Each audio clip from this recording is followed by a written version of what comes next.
Blême, à partir de cette grille, fini le Congo, tout est contrôlé par elle, dans le plus grand secret. C'est ce qu'affirme l'ancien président de la République, Pascal Lissouba. Selon lui, le Congo ne savait même pas combien de pétrole était extrait de son sous-sol. Nous ne savions rien de ce qui se passe et nous n'avons même pas la quantité du pétrole qui sortait de notre pays, nous ne la connaissions pas. Vous voulez dire que les autorités congolaises ne la connaissaient pas. Ne connaissaient pas la quantité de pétrole extraite de leur sol? Par quel moyen?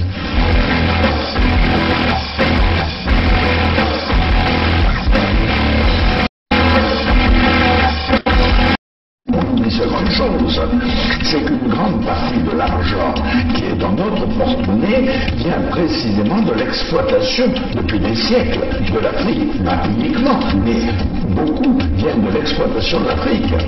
Alors, il faut avoir un petit peu de bon sens, je ne dis pas de générosité, de bon sens, de justice, pour rendre aux Africains, je dirais, ce qu'on leur a pris, d'autant que c'est nécessaire si l'on veut éviter les pires convulsions, difficultés, avec les conséquences politiques que ça comporte dans le prochain avenir.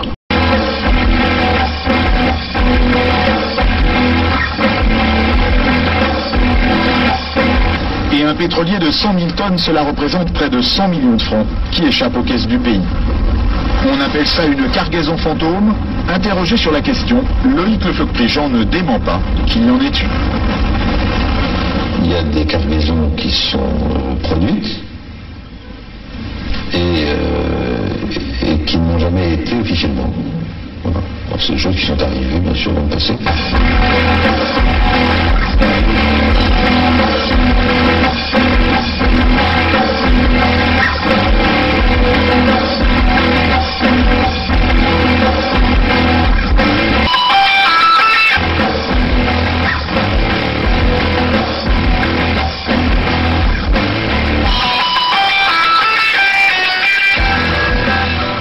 À mon avis, après analyse, je pense que le président Lissouba n'était pas prêt à organiser une élection présidentielle.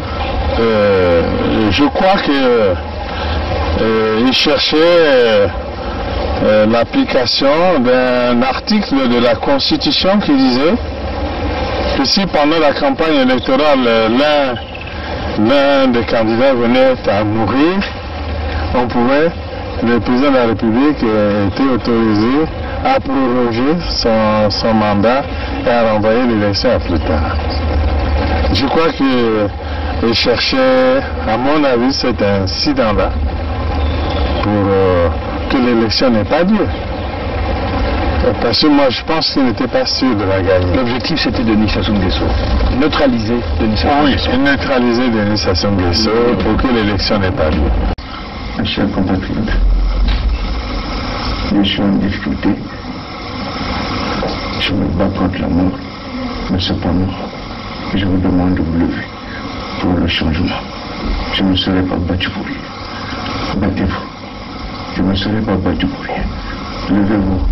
Comme un seul homme, faites-moi plaisir. Je me bats sur le lit de mort. Vous aussi battez-vous pour votre changement. Allez-y. Il y va de l'avenir de vos enfants. Battez-vous. Merci.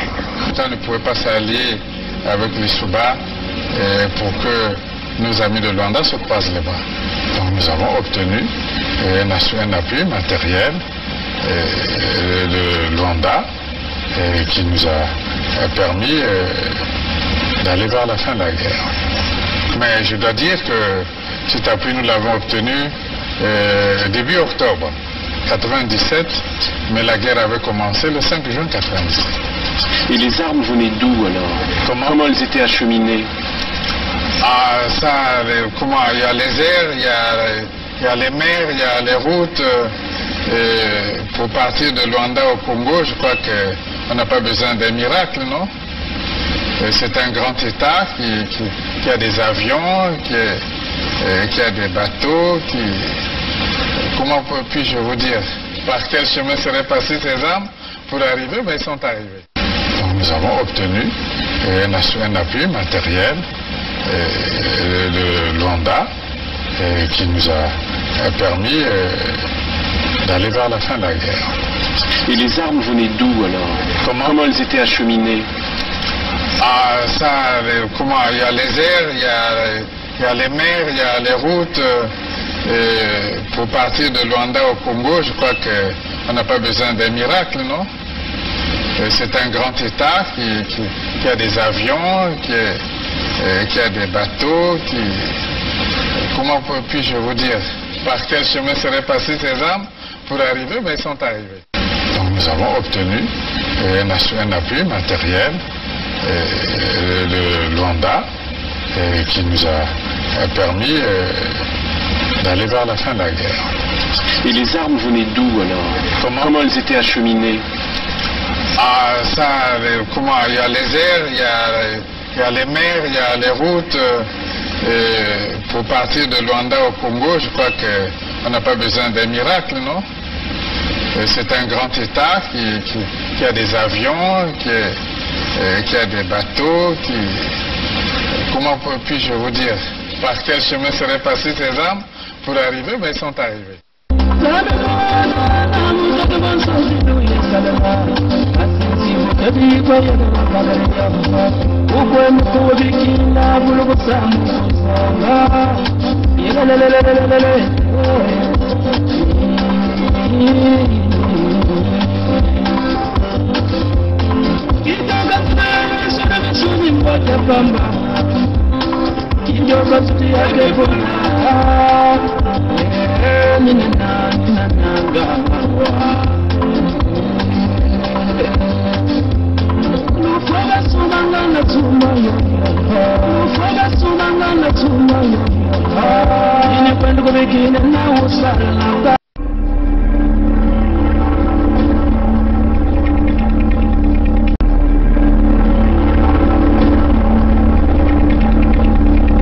C'est les Congolais qui sauveront le Congo.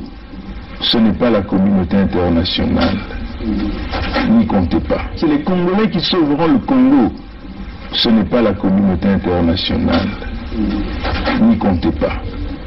I am not come here to battle and to struggle. I came here to help my country to develop themselves.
Simplement d'abord vous montrer un petit tableau. Je crois que ce tableau-là fait déjà le tour du net. Vous pouvez retrouver ce tableau sur le mur du frère Christian Perrin. Christian Perrin a fait un direct avec Monsieur Maboussou, qui est un spécialiste, un consultant dans le domaine des hydrocarbures, on peut simplement dire mines et pétrole. Bon, vous pouvez encore aller voir ce direct du frère Christian Perrin sur Facebook, même sur YouTube. Le titre, c'est déjà quoi? Qui profite, je crois, du pétrole congolais. C'est comme ça qu'il a intitulé. Je vais donc tourner la caméra ici pour vous présenter un certain nombre de choses. Éventuellement, un petit tableau que vous allez donc constater de vous-même. Donc, je me rapproche, tac, je le tourne. Bon, vous le voyez, ce tableau, certainement que je vais essayer un peu de diminuer le zoom. Bon, voilà, je vais essayer un peu de diminuer. Bon, voilà. Donc, vous voyez ce tableau. C'est un tableau qui est sorti du document présenté par M.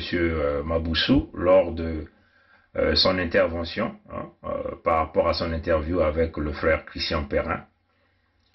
Et ce tableau, c'est un peu le récapitulatif des compagnies, on peut dire des compagnies satellites autour des grands groupes comme Total, Eni, dont Luango, les compagnies pétrolières. Donc, comme vous le voyez, comment il avait intitulé la nébuleuse, galaxie des pilleurs du Lek. Voilà. Et donc, vous voyez bien avec nous, vous voyez bien avec nous ici et là, la part du pétrole du Congo est associée dans le cadre du contrat de partage, 22%. Mais rien ne profite aux gens. Nous tenons ici d'abord à vous souligner, le baril est en train de galoper. Je crois que nous étions à autour de 72 aujourd'hui. Le baril de pétrole est en train de galoper. Là, les Nguesso commencent à se frotter les mains. Parce que dès que le baril galope un peu, là-bas, ça chiffonne du champagne. Et puis, tout le réseau où il est de la corruption dans le système de la France-Afrique se frotte les mains. Et c'est pendant cette même période aussi que vous allez voir beaucoup de crimes vont se réaliser dans l'entité Congo avec C, et ces crimes-là seront totalement protégés. C'est aussi pendant cette période que vous allez voir des malles d'argent circuler pour la corruption. Et éventuellement, ça c'est un moment très crucial avec le positionnement du fils zaïrois congolais que nous appelons Sassou Nguesso Christelle Denis. Bon, où est-ce qu'ils trouvent leur gain? C'est dans le pétrole de Luango, évidemment, le pétrole de Kwilu. On va donc aller regarder ce que, les amis, le travail que M. Maboussou a fait, M. Maboussou a réalisé. Donc je repars encore sur le tableau. Je vais simplement vous présenter tout d'abord ces compagnies qui sont ici, ces compagnies qui sont affiliées à la Société nationale des pétroles du Congo. La Société nationale des pétroles du Congo est subdivisée quasiment en 3 grands groupes. Nous appelons ici ILOG, la SC Log, et puis la CORAF, donc la Congolaise de raffinage. Bon, ces deux-là, je ne sais pas trop le rôle que ces gens-là font. Peut-être que dans la distribution, le trading, peut-être des trucs comme ça, mais ça, je laisserai ça au Congrès. J'ai pas envie de trop développer dans ça, trop développer dans cette partie-là. Ce qui est très intéressant, ce sont les compagnies satellites autour de la Société nationale des pétroles du Congo et autour de Total et Eni. Vous allez voir, il y a AOGC, c'est African Oil, Gas and Corporation, qui est le patron de cette compagnie, c'est Denis Ngokana. Denis Ngokana. Qui est Denis Ngokana? Denis Ngokana est le conseiller de Sassou, le conseiller en matière de pétrole de Sassou Denis.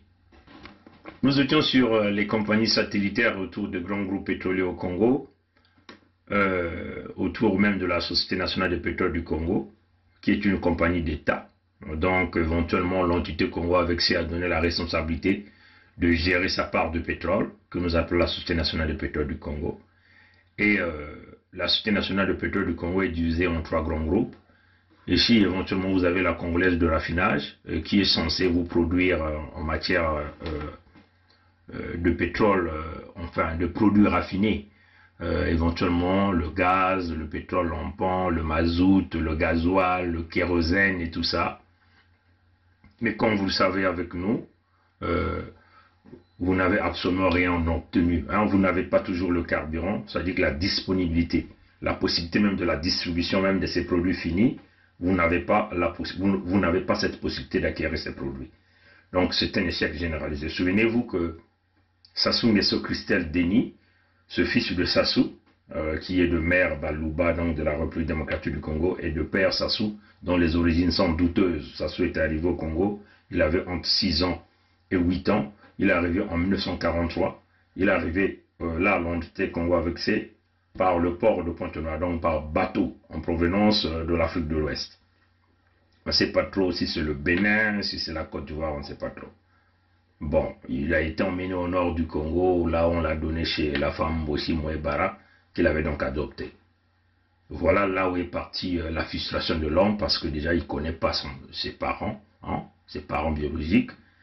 Et bon, après l'infiltration dans le clan Mouebara, les Nguesso, éventuellement vous avez les gens comme les Maurice Nguesso, la connexion avec les Okemba est due du fait qu'il avait assassiné le grand frère des Okemba, Okemba Dominique, leur grand frère. Il faut savoir qu'Okemba Dominique, Jean, il est jumeau, hein? Il est jumelle, on peut dire comme ça. Il a une autre jumelle, donc ils sont des jumeaux.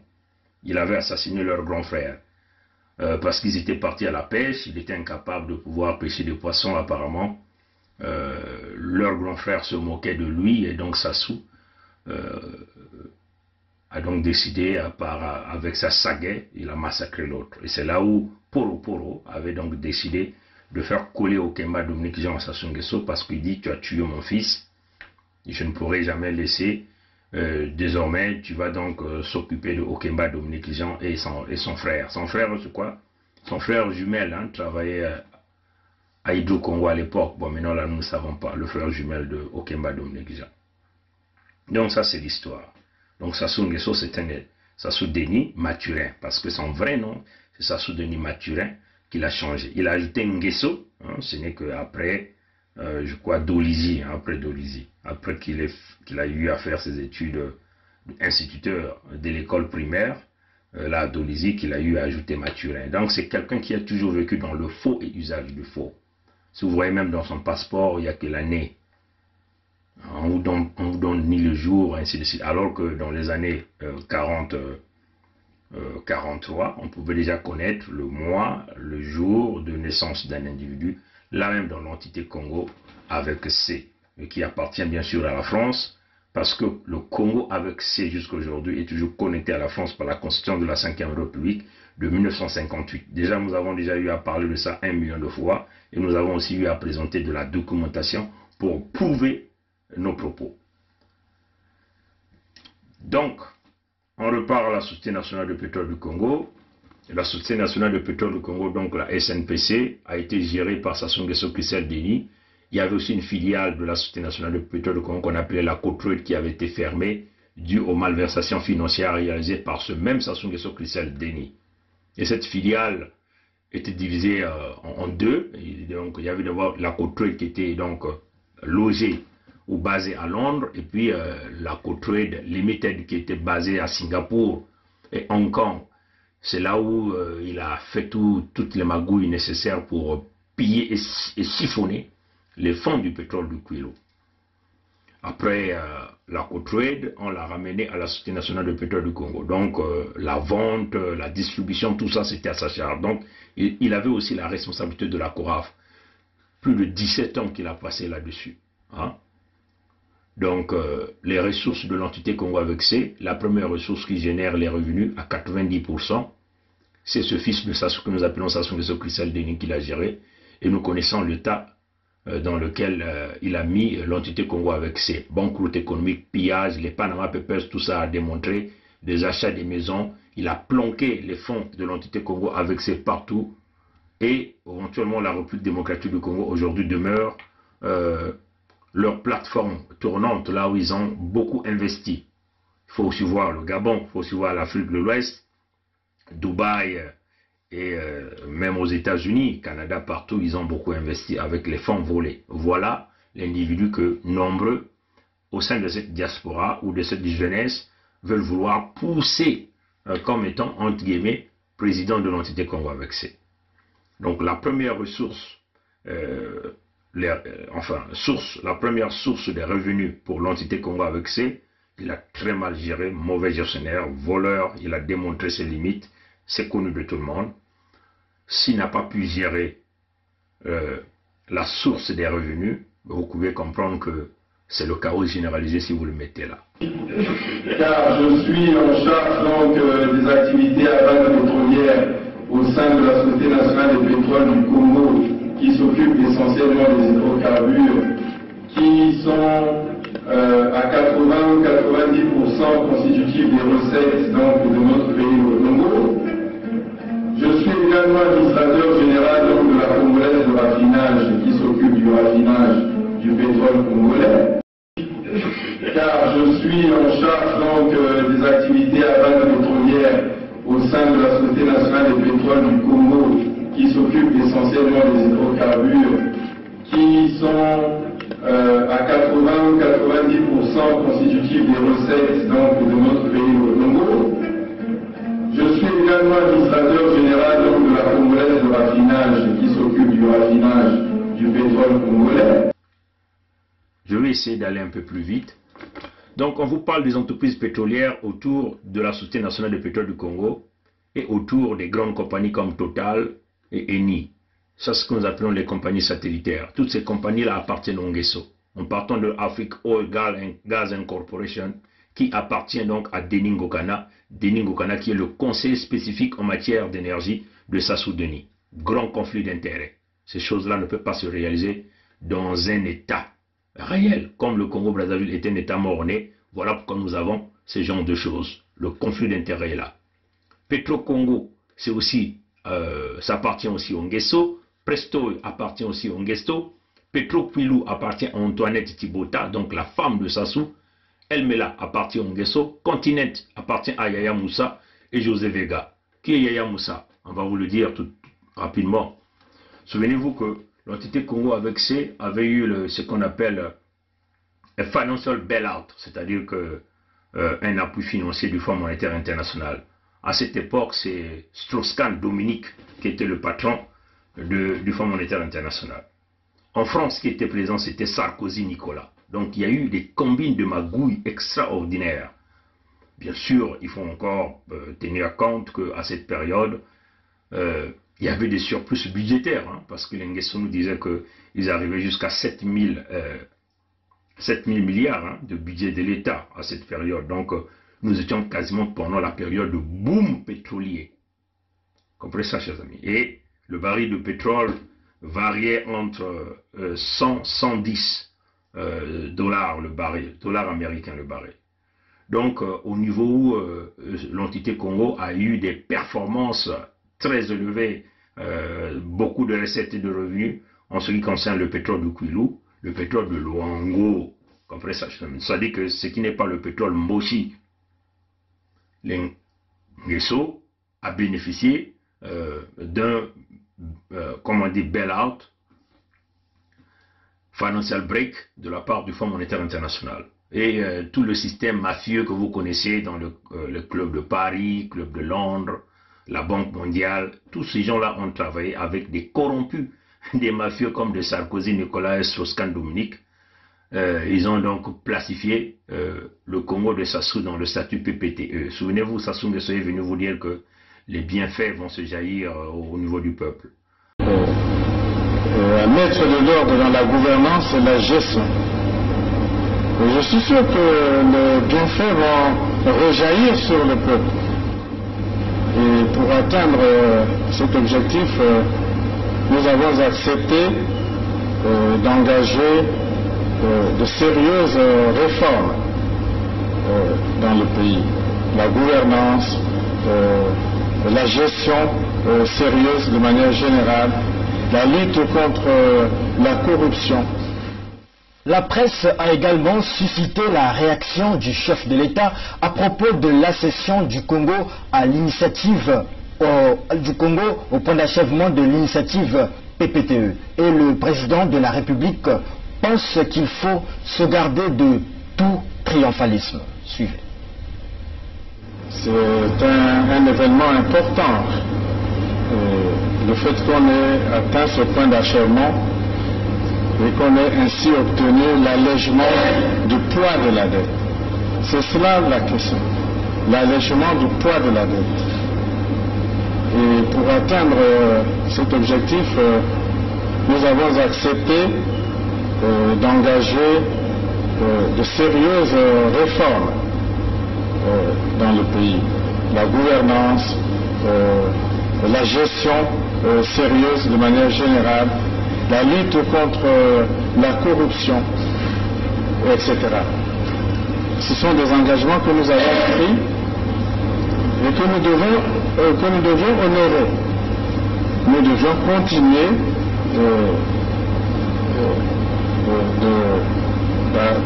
d'appliquer ces réformes. Ce n'est donc pas un cadeau comme ça que maintenant c'est fini et on a tout gagné, on peut dormir et puis les bienfaits vont tomber. Nous avons obtenu l'allègement de la dette, c'est vrai. Nous devons engager de sérieuses réformes, continuer à travailler, à mettre de l'ordre dans l'administration, à mettre de l'ordre dans la gouvernance et la gestion. Et je suis sûr que les bienfaits vont rejaillir sur le peuple. À cela, Sassou Nguesso vous promettait la lutte contre la corruption et la fraude, les audits et tout ça. Souvenez-vous, ce type est médiocre, un vrai con, un vrai voleur. Il ne pourra jamais exécuter une quelconque forme de process, de promesse. Comprenez ça, chers amis.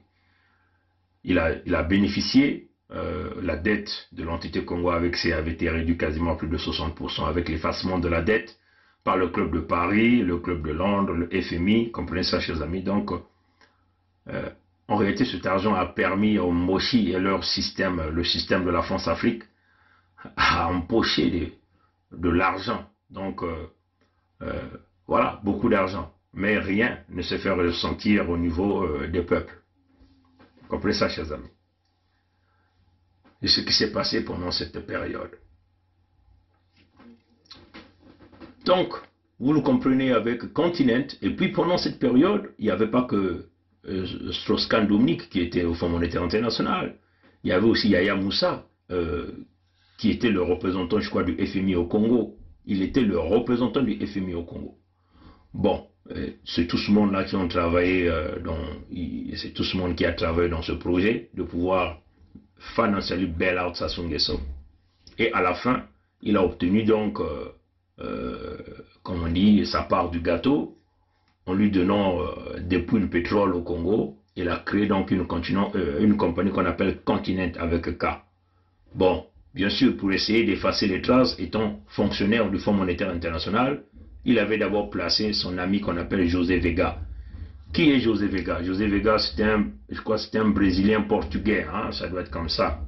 Présentement, il est en prison au Brésil. José Vega, c'est aussi lui qui avait ramené les bœufs, hein, vous comprenez, des têtes de bœufs qui sont partis du Brésil, achetés avec les fonds du contribuable, que Sassou Nguesso avait tout récupéré, il l'a emmené chez lui là-bas à Oyo. Hein. Mesdames et messieurs, bonsoir et bienvenue à la une de ce samedi 9 juin. Une fois de plus, mesdames et messieurs, bonsoir.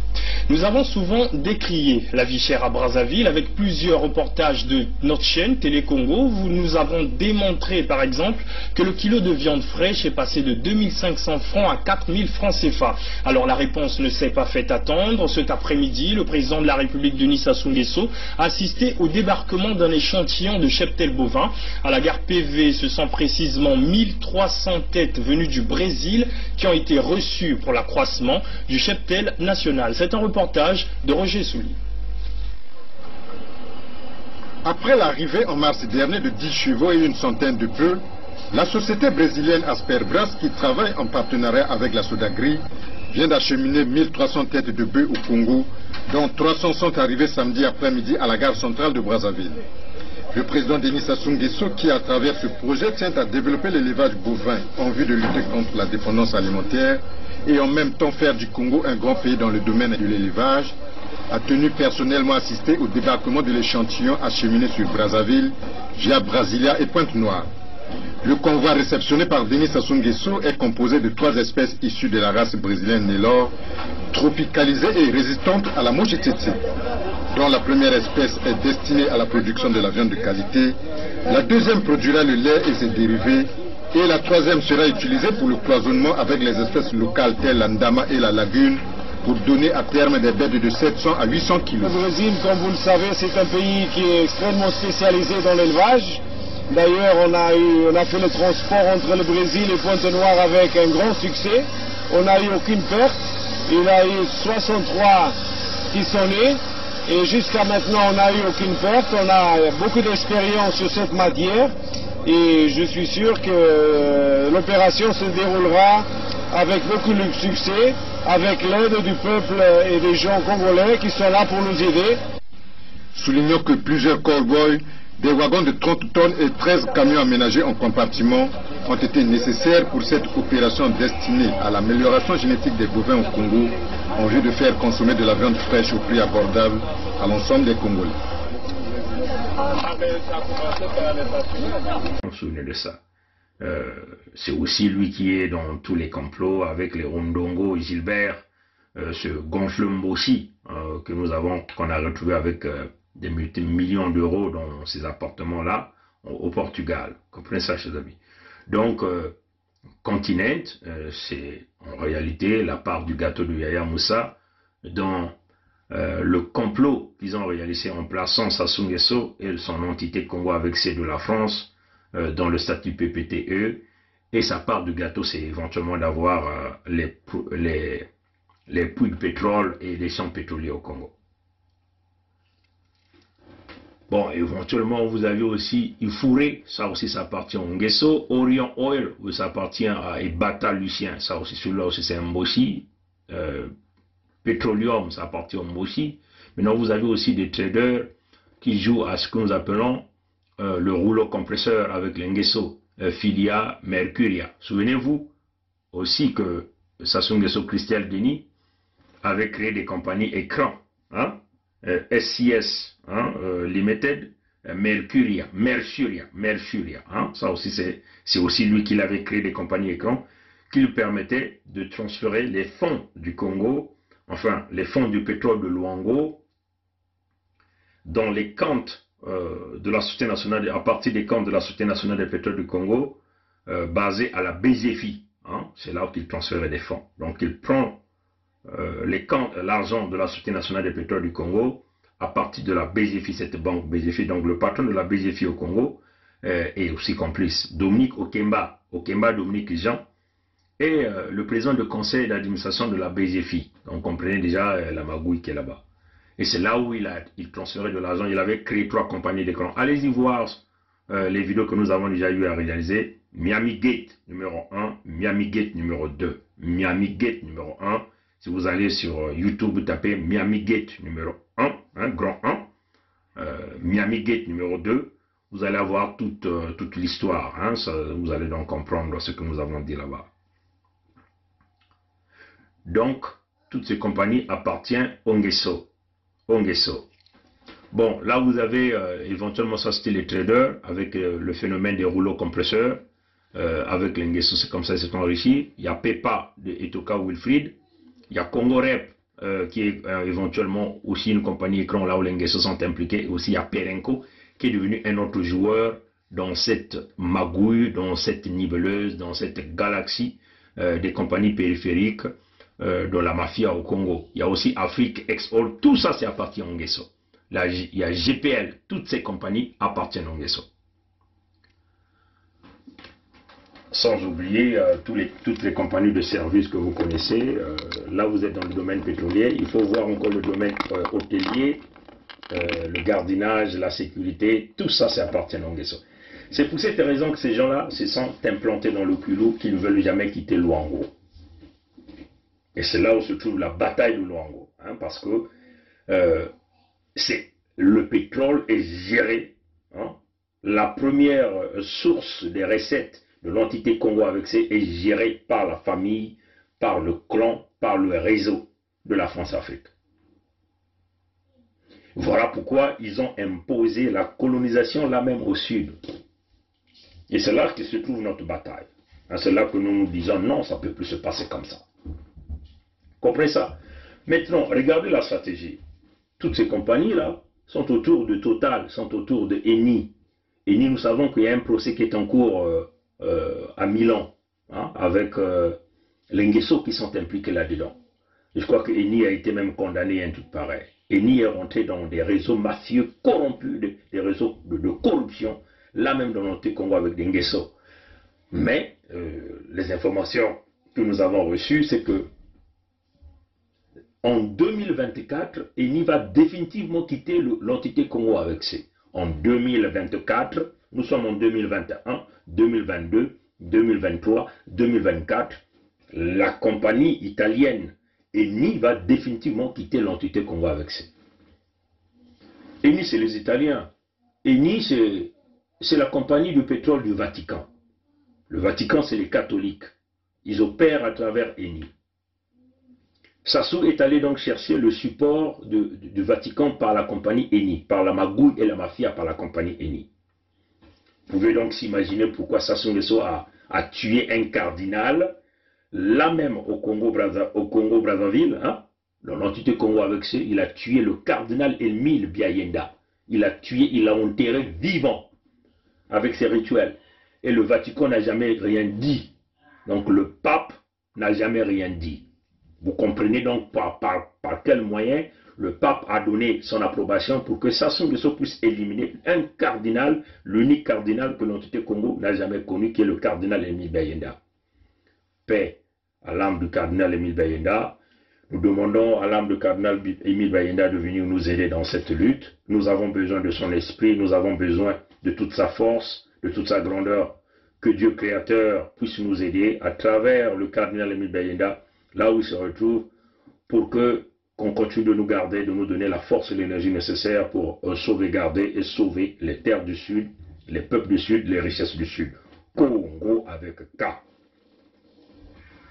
Donc Eni est une compagnie magouille, de mafia, de la corruption, qui quitte le Congo définitivement, l'entité Congo avec C en 2024. Maintenant, c'est quoi le deal? Comprenez que l'Église est corrompue par à travers Eni. C'est là où il tient tous les évêques du Congo. Parce que ces évêques-là sont connectés au Vatican. Or que lui, il opère avec la compagnie du Vatican qu'on appelle Eni. Il joue ces magouilles là-dedans. Voilà pourquoi vous avez vu, il y a quelques années, on lui a ouvert grandement la porte, il est allé rencontrer le pape avec tous ses enfants. Les prêtres n'ont aucun mot, tous corrompus. Ils les corrompent à travers leur loge, que vous connaissez, par Eni, vous comprenez ça, donc les prêtres n'ont aucune parole, vous comprenez ça, voilà pourquoi vous voyez, il peut assassiner plusieurs prêtres là au Congo, personne ne dit rien. Le Vatican a la bouche hermétiquement fermée, un complot au niveau même de l'Église, voilà pourquoi nous avons appelé l'Église exit, vous vous souvenez, ceux qui nous suivent, l'Église exit. Mais l'Église exit, c'est venu de très loin, c'est venu de lui-même, de Yahvé, Nkwamikangu, Nkwalulendo, Nzambi Mpongo, l'Église exit. Quand nous avons appelé l'Église exit, les gens ont refusé, ils ont boudé. Mais vous voyez que l'Église exit s'est maintenant transformée en Église exit mondiale. Toutes les églises étaient fermées, le pape priait seul, les pasteurs priaient seuls dans leur église, tout le monde est resté confiné à la maison. Et ça continue jusqu'à aujourd'hui.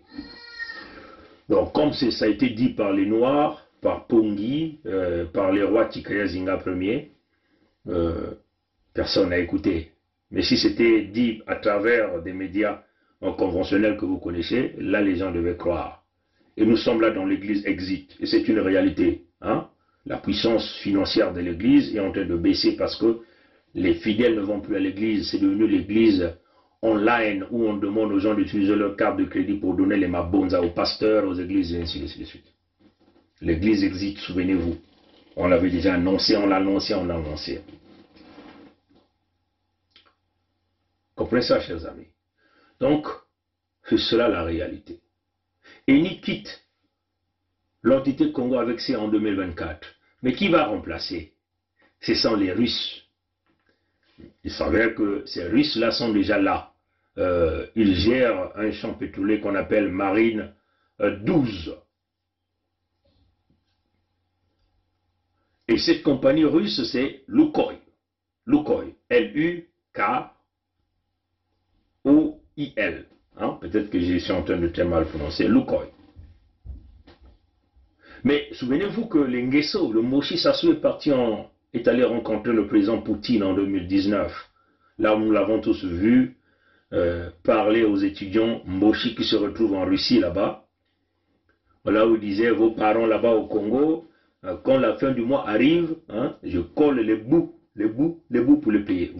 Les parents qui sont restés au pays, et il y a des moments, le président, chaque fin de mois, il perd le sommeil pour voir comment rassembler quelques bouts, payer quelques salaires de fonction publique. Parfois on paye à tour de rôle.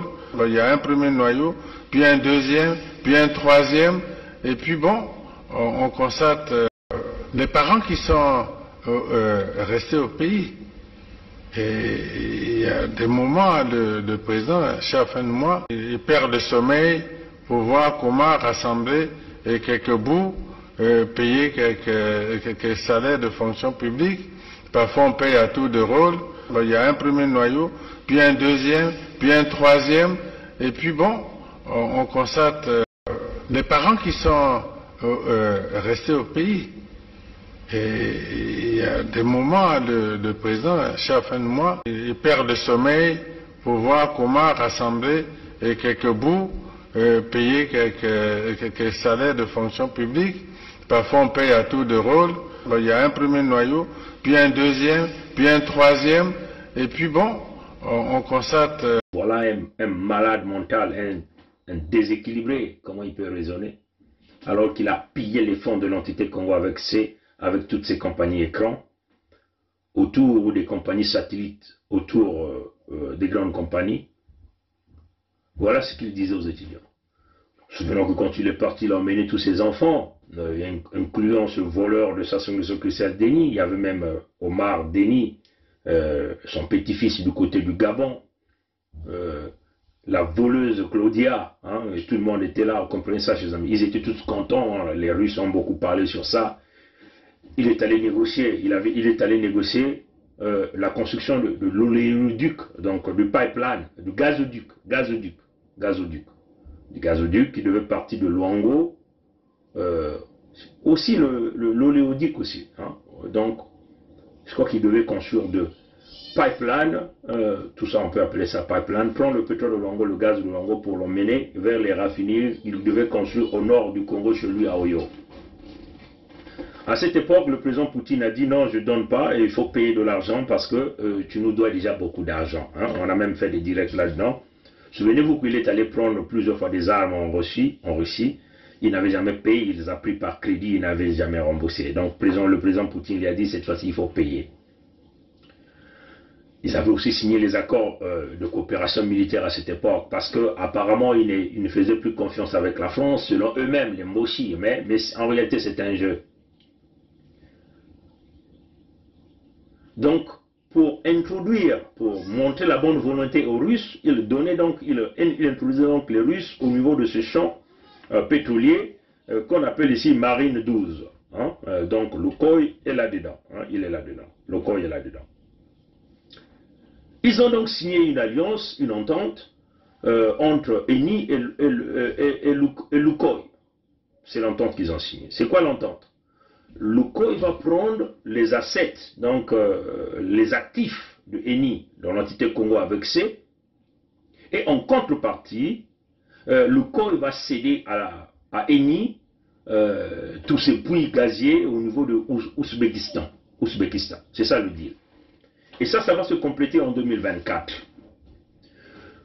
La stratégie d'Nguesso ici, c'est laquelle cette stratégie?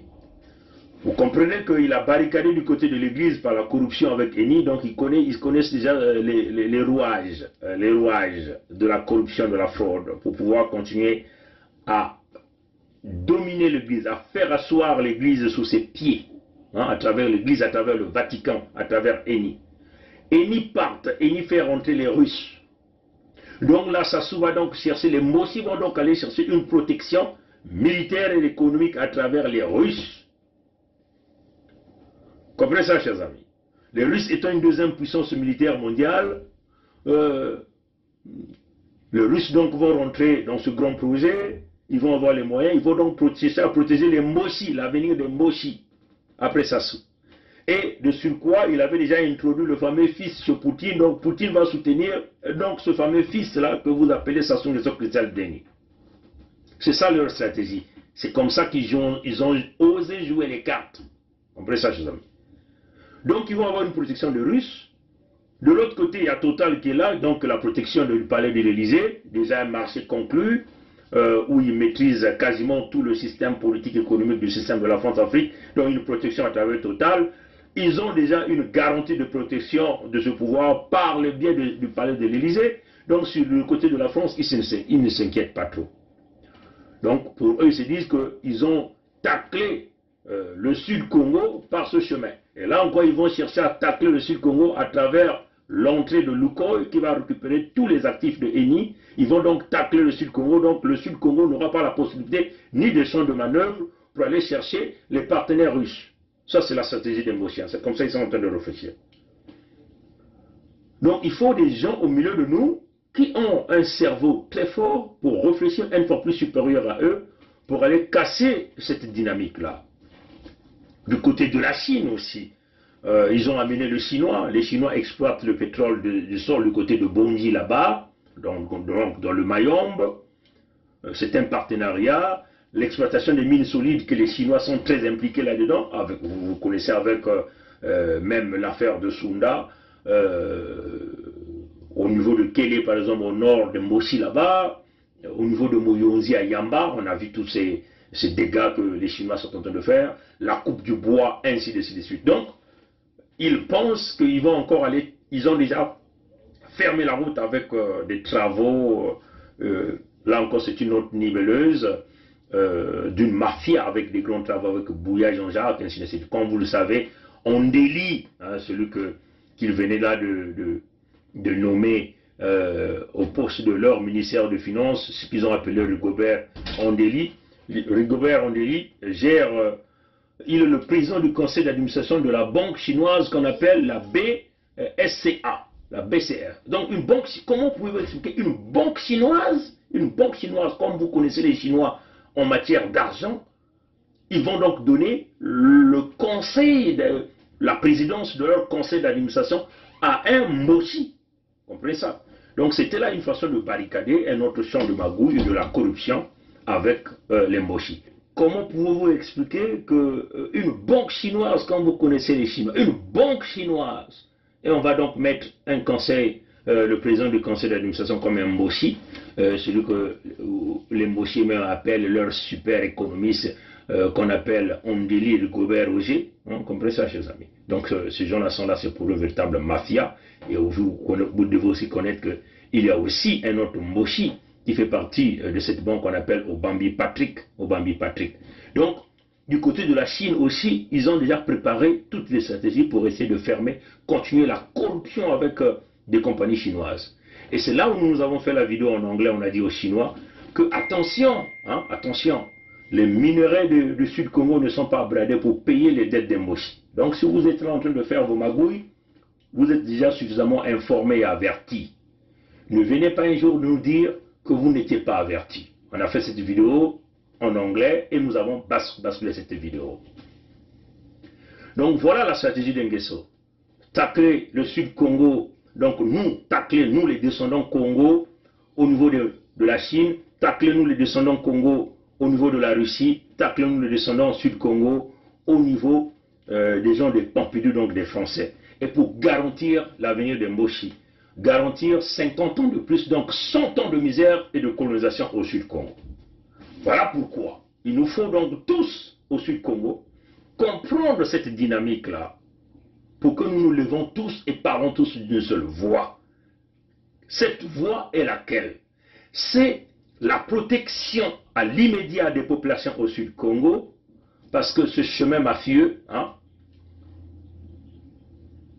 rendra toujours les Mossi les plus forts parce que ce chemin leur garantit les armes, hein, leur garantit la protection internationale par rapport à tous les crimes qu'ils vont commettre au Sud-Congo. Donc, il nous faut tous au Sud-Congo parler d'une seule voix.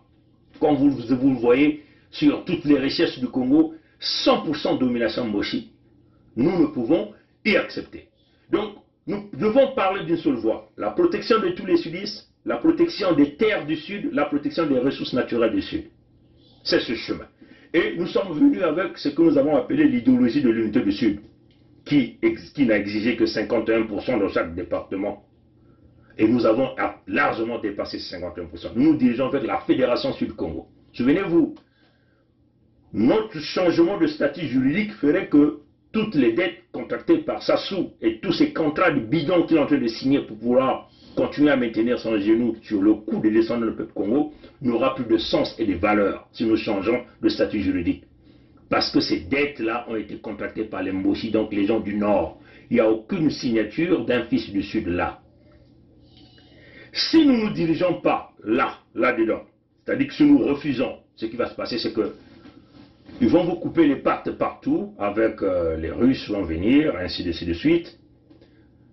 Ils vont donc placer le fils de Sassou, que nous appelons Sassou Nguesso Christian Denis, là, comme votre président dans le Congo avec ça déjà, il y a eu l'approbation de la France. Souvenez-vous que François Fillon, qui était Premier ministre français, je crois, un Premier ministre français, donc un politicien français qui connaît le fonctionnement du système politique de la France et de la France-Afrique, parce que ce François Fillon avait déjà reçu beaucoup d'argent de corruption, même les costumes achetés par Nguesso, et aujourd'hui, président du conseil d'administration d'un grand groupe pétrolier russe.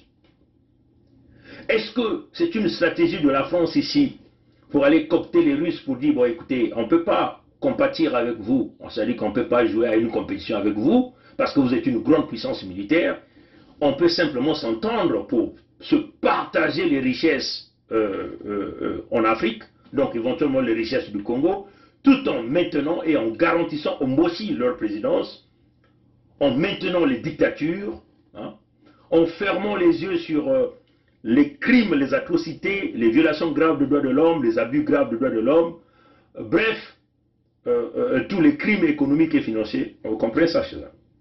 C'est ce que nous pensons. Vous comprenez ça? C'est ce que nous pensons. Donc, ça doit donc, en ce moment-là que nous sommes en train de vous parler, nous devons tous parler maintenant aux Russes, à Lukoï, parler au président Poutine, convaincre les Russes pour leur dire, attention, ne faites pas comme ce que les Français sont en train de faire.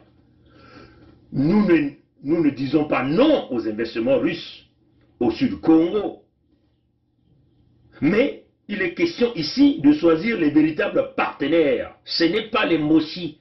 Les Mossi sont déjà haïs. Hein, c'est ça la démarche. Tous nous devons parler d'une seule voix. On le dit d'une manière claire, le Sud-Congo est devenu totalement souverain. Luango est souverain le 7 juin 2020.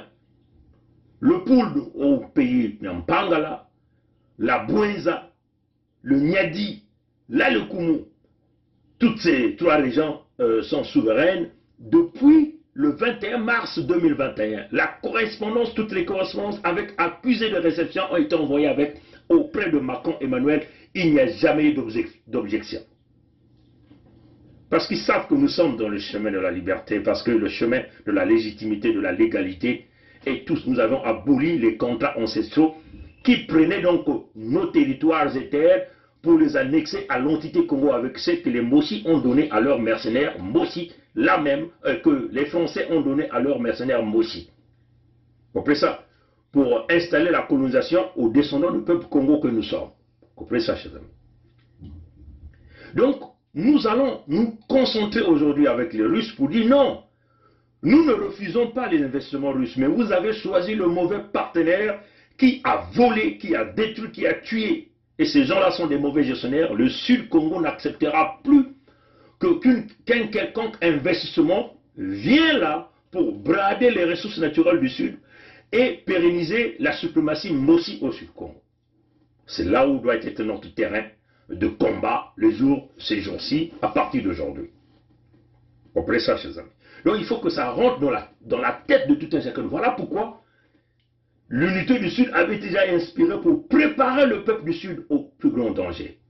Ce que nous devons craindre de l'extinction, de la disparition des descendants congolais au Sud Congo, c'est que si nous ne rentrons pas dans ce chemin que nous sommes en train de dire, le fils de Sassou, le Zaïrois, ils ont déjà tracé tous ces plans. Les plans sont déjà tracés.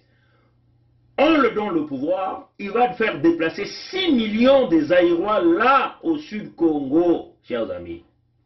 Ils vont le dispatcher au Sud partout, même dans leur nord là-bas.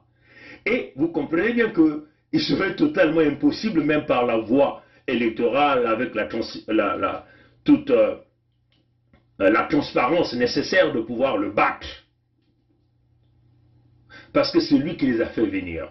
Et ils seront là travailler, ils vont travailler pour lui.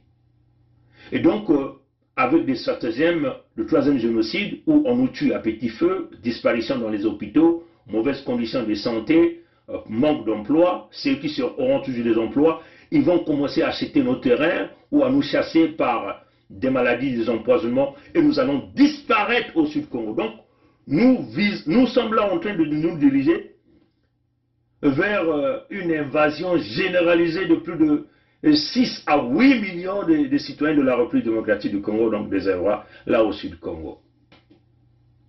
C'est là où vous allez vous dire que merde, mais ça nous avons déjà été informés, mais nous avons simplement mis nos égos de côté, nous avons fustigé ceux qui nous disaient cette information, mais il serait déjà trop tard parce que tout un chacun de nous serait déjà étranger et exilé à l'extérieur. Et si nous serons là sur le terrain, nous serons désormais des esclaves.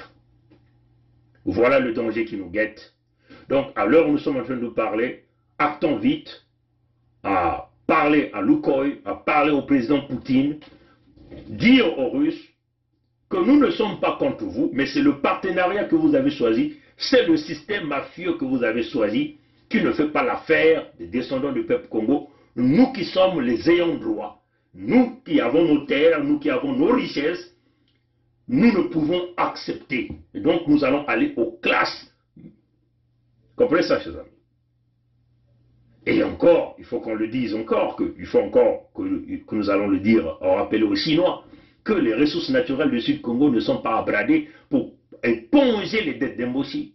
Et nous allons encore dire aux gens de Pompidou ou les Français que non, vous avez assez supporté ce système, il n'est pas question d'aller sur ce chemin.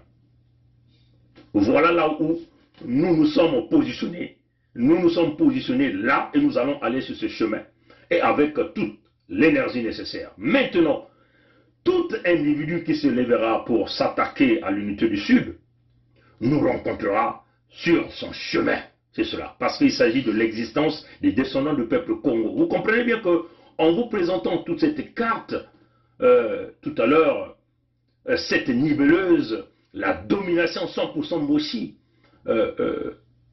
on peut même dire la prédation Mossi dans les ressources naturelles du Sud-Congo, vous voyez bien que vous ne pouvez pas parler ici d'un Congo un est indivisible et nous essayer de nous montrer une forme de décentralisation pour pouvoir prétendre distribuer la ressource naturelle. Non, les Mossi ne sont pas dans le contexte de la redistribution des ressources naturelles là. Ils sont dans le contexte de la prédation, de la domination.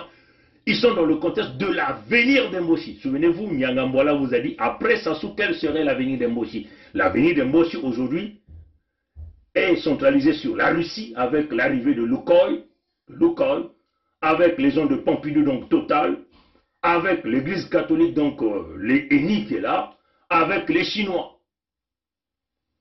Comprenez ça, chers amis. Donc, il va falloir que nous parlons au Sud, tous d'une seule voix, qui est l'unique balance des forces nécessaires pour véritablement pousser ces gens-là sur une véritable table de négociation. Mais tant que nous sommes là dans les égaux, nous sommes là en train de calculer, faire des petits calculs politiciens qui consistent de vous ramener vers ces individus. Souvenez-vous, eux-mêmes ils l'ont dit, celui qui a vu le père verra le fils. Ça signifie quoi? Les mêmes crimes que le père a réalisés, vous le verrez là avec le fils. Et avec le fils, ça sera pire. Parce qu'il est jeune, donc il va éliminer le maximum des jeunes sudistes au sein de nous. Ne jouez pas cette erreur comme l'ont fait nos aînés lors de la conférence nationale souveraine. Ils ont tous critiqué Sassou, mais à la fin, ils sont partis laver les mains. Aujourd'hui, ils ne sont plus tous en vie. Et le chaos que nous sommes en train de vivre là. Ne ferons pas l'erreur de président Pascal Lissouba qui a fait décoller les hélicoptères et qui à un certain moment les rappelle parce qu'il a eu pitié des Mboshi. Les Mboshi n'ont jamais eu pitié de nous, toutes les fois qu'ils font décoller leurs hélicoptères, toutes les fois qu'ils jouent au déploiement de leurs armes, ils n'ont jamais eu pitié de nous au Sud Congo. Ils sont venus nous massacrer, piller et ravir ce qui nous appartient. Souvenez-vous, on ne fait pas la guerre pour la perdre, on fait la guerre pour gagner. Et quand on fait la guerre, on doit tout ravir. Et c'est ce que eux, ils sont en train de faire aujourd'hui. Ils vont donc chercher ce soutien international. Les Russes détiennent un droit de veto à l'ONU. Les Chinois détiennent un droit de veto à l'ONU. Les gens de Pompidou, des Français, détiennent un droit de veto à l'ONU. Voilà là où se joue l'avenir des Mboshi. Et nous sommes dans des petits calculs, pensons être des super intelligents, de parler de contexte de l'unité, mais le tableau que nous venons de vous montrer ne vous démontre en aucunement l'unité qui est là.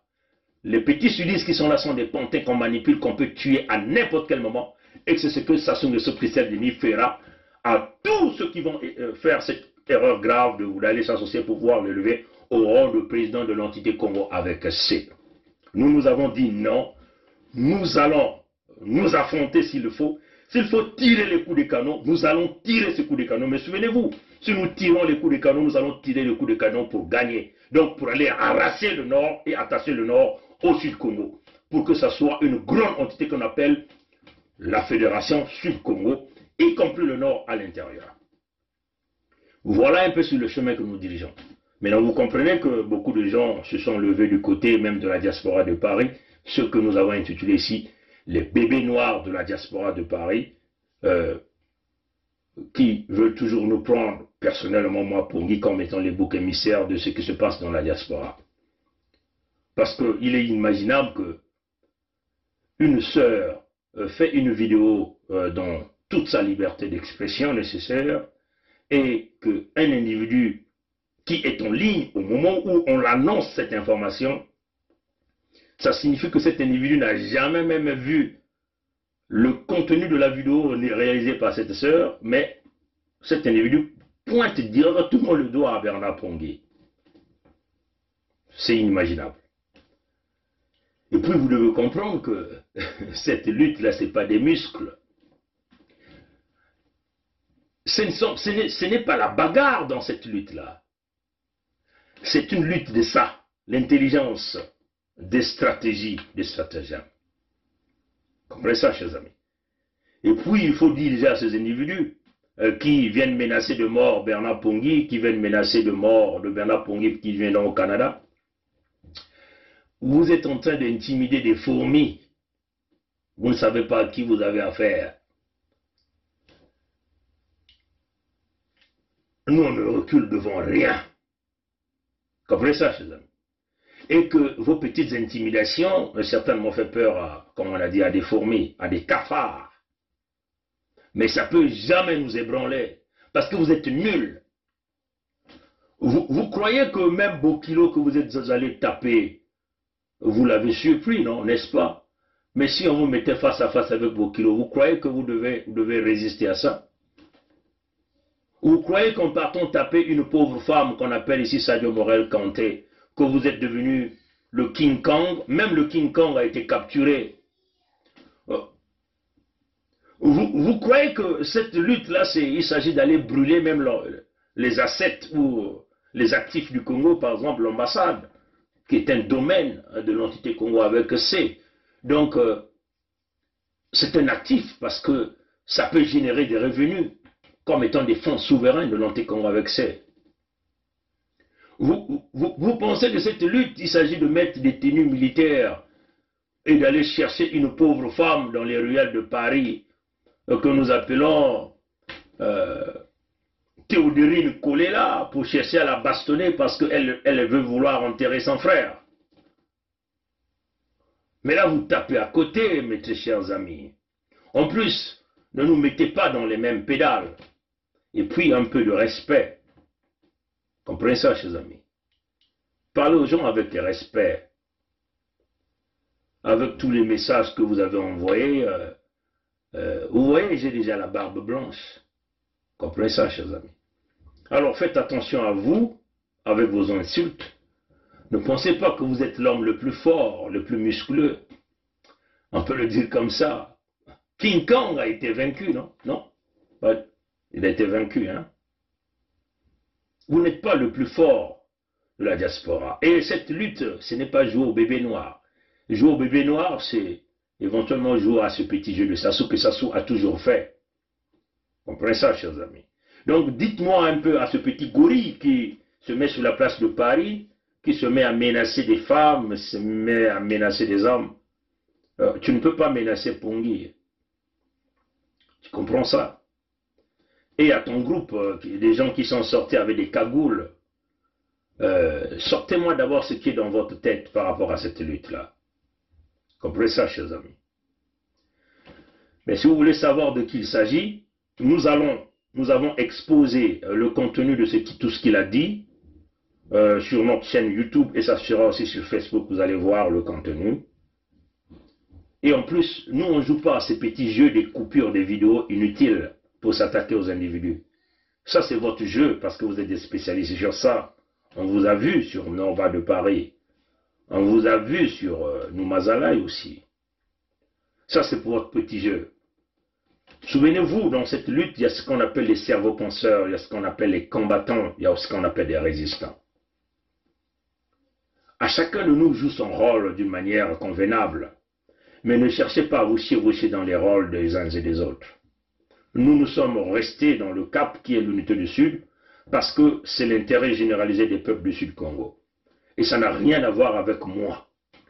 C'est notre peuple. Si vous avez dit qu'il y a eu des opérations Mouébara, si vous avez dit qu'il y a eu le génocide dans le Poul, on a tronçonné les arbres fruitiers, que le Poul est toujours sous un siège des miliciens de Sassou jusqu'à présent et des mercenaires de Mossi, on comprend mal pourquoi vous ne voulez pas les protéger, les peuples du Sud-Congo, les terres du Sud-Congo, les ressources naturelles du Sud-Congo.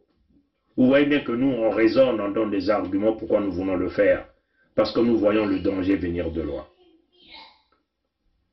Maintenant, quant au reste, nous, on vous dit, allez vous faire foutre. Nous, on est prêts à tout. Souvenez-vous, vous n'avez jamais compris quand on vous dit de se lever à l'étape de l'esprit. On comprend le jeu qui est en train de se passer. Bon, maintenant que là où vous étiez accroché, là où vous avez voulu jouer au peuple, en apportant votre soutien au défunt Kolela, c'était en réalité une façon de le pousser à la mort. Mais vous l'avez poussé à la mort.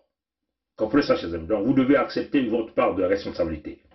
Là encore, vous avez cherché à protéger son épouse. Ou vous-même encore, vous venez encore fustiger son épouse. Là où nous nous avons dit que cette épouse, elle était comparable à Céline Ngouabi, qu'il y a eu des rencontres avec des Silou, ainsi de suite, vous êtes venu contester cela. Quelques jours après, vous êtes venu dire, oui, il y a eu rencontre. Vous comprenez bien que jusque-là, nous avons toujours raison dans ce que nous avons dit. Bon, aujourd'hui, nous comprenons que la famille décide, même l'épouse décide d'enterrer son mari pour qu'il aille se reposer en paix. Vous cherchez donc, là vous allez vous accrocher pour continuer à exister. Donc, pour s'accrocher, vous avez choisi le bouc émissaire qui est Bernard Pongui. Vous avez choisi de venir s'attaquer à l'unité du Sud parce que vous avez dit, vous êtes du contexte, vous êtes les adeptes du Congo, un est indivisible, vous êtes les débrasistes. Mais souvenez-vous, dans les jours passés, on vous a déjà donné la réponse. On a essayé de vous convertir, mais vous avez dit non. Et nous avons dit, nous n'avons plus besoin des débrasistes, les adeptes du Congo, un est indivisible, parce que le peuple du Sud-Congo ne trouve pas son compte là-dedans. Et donc, les débrasistes, il y aura des affrontements avec les débrasistes. Il y aura des classes avec les débrasistes. Mais vous ne gagnerez jamais. Nous serons toujours victorieux tant que nous aurons le peuple du Sud-Congo. Souvenez-vous, nous sommes 5 régions, nous représentons quasiment la majorité de la population. Les ressources naturelles nous appartiennent quasiment. Et nous ne pouvons accepter que les ayants droit de ces ressources naturelles puissent devenir des esclaves sous votre traitise. Vous comprenez ça, chers amis? On ne va pas trop développer sur ça, mais les menaces ne vous font pas peur. Déjà, vous ne pesez pas. Vous êtes comme des papillons, vous errez de gauche à droite, vous n'avez aucun objectif à atteindre, vous n'avez 0 but à atteindre, votre seul but, c'est votre petite poche, et votre petite poche, c'est votre petit ventre, c'est vos propres intérêts. C'est-à-dire que vous êtes aujourd'hui prêt à faire le deal avec le diable. Nous voulons dire à notre peuple du Sud, Congo, ne soyez pas surpris dans les jours à venir, ces gens-là viennent vous dire, nous avons choisi d'aller signer le deal avec Sassou Nguesso Christian Denis parce qu'il est jeune, il va donc enlever tous les vieux et nous allons donc l'appuyer. Ne soyez pas surpris que ces gens-là viennent vous le dire. Ils viendront vous le dire, on vous le promet dans les jours à venir. Et c'est ce jour-là que vous comprendrez que oui, nous avons toujours été dans le bon chemin. À bon entendeur, salut. Souvenez-vous, nous devons concentrer nos efforts sur Lukoil, cette compagnie russe qui veut vouloir achever une entente avec les Moshi en ce qui concerne les ressources naturelles du Sud-Congo, donc éventuellement ici les amis de Luango. Et là nous interpellons tous les peuples de Luango à s'opposer, à dire aux Russes, nous ne sommes pas vos ennemis, il ne s'agit pas ici de s'attaquer à vos intérêts, mais c'est le mauvais partenariat avec le système Sassou. Souvenez-vous, le Conseil royal de Luango, dirigé par Sa Majesté Tikaya Zinga Ier, dirigé par Sa Majesté Makosso V, avait signé un décret qui abolissait tous les contrats signés par Sassou avec les compagnies, des compagnies sur les terres de Luango. Et ce décret a été aussi approuvé au niveau de l'ensemble du Sud-Congo, éventuellement par Congo Debout, sur l'ensemble de l'axe ancestral Luango, le Dima Kinkala. Donc il s'agit ici les terres de Luango, les terres de Nyadi, les terres de la Lukumu, les terres de la Bwenza, les terres de Ntotomeampangalato ou encore le Poul. C'est cela qui est la vérité. Et donc, le partenariat demeure solide entre l'ensemble du peuple du Sud Congo. Nous nous dirigeons dans notre nouveau cap, qui est la création de l'État fédéral Sud-Congo. Tout sudiste qui n'est pas d'accord, nous lui demandons de rejoindre les Moshi et d'aller donc acclamer le fils Sassou pour que ce dernier soit le chef d'État du Congo Nord. Mais seulement, comme on vous le dit, si vous voulez vous maintenir en essayant de faire couler le sang du Sud-Congo, nous n'aurons pas le choix, c'est de faire cette guerre et nous la gagnerons et nous écraserons tout ce qui se trouve sur le Nord Congo. À bon entendeur, salut, la lutte continue, le peuple gagne toujours. Matondo na ngwili wa mbote, bika tatanzambi kuvana na beto, bika bankoko ya beto kuvana na beto, beto kele kilemba nzau. Baba mekubaka kifonini ya bau, ya nzau kansi beto kele babilemba nzau. Kokoko kongitadi, koko kongitadi, koko kongitadi. Kaka na mle mke kukuza. Abuo, pia. C'est notre pays à nous tous. On ne peut pas prendre seulement les gens, le même parti et les autres. Mais il y a une chose que je veux vous parler, une chose. Le Congolais n'a jamais voulu la guerre. Le Congolais lui-même, il ne veut pas la guerre. Ceux qui aiment la guerre, je te dis maintenant, c'est le PCT. Le président avait 2 mandats. Pourquoi lui, il veut prendre 3? Le Congolais n'a jamais voulu la guerre. Le Congolais lui-même, il ne veut pas la guerre. Ceux qui aiment la guerre, je te dis maintenant, c'est le PCT. Le président avait 2 mandats. Pourquoi lui, il veut prendre 3? Peut nous aider. Quand on est engagé, la peur s'estompe. Quand on n'est pas engagé, la peur occupe le lieu qui devait être rempli par l'engagement.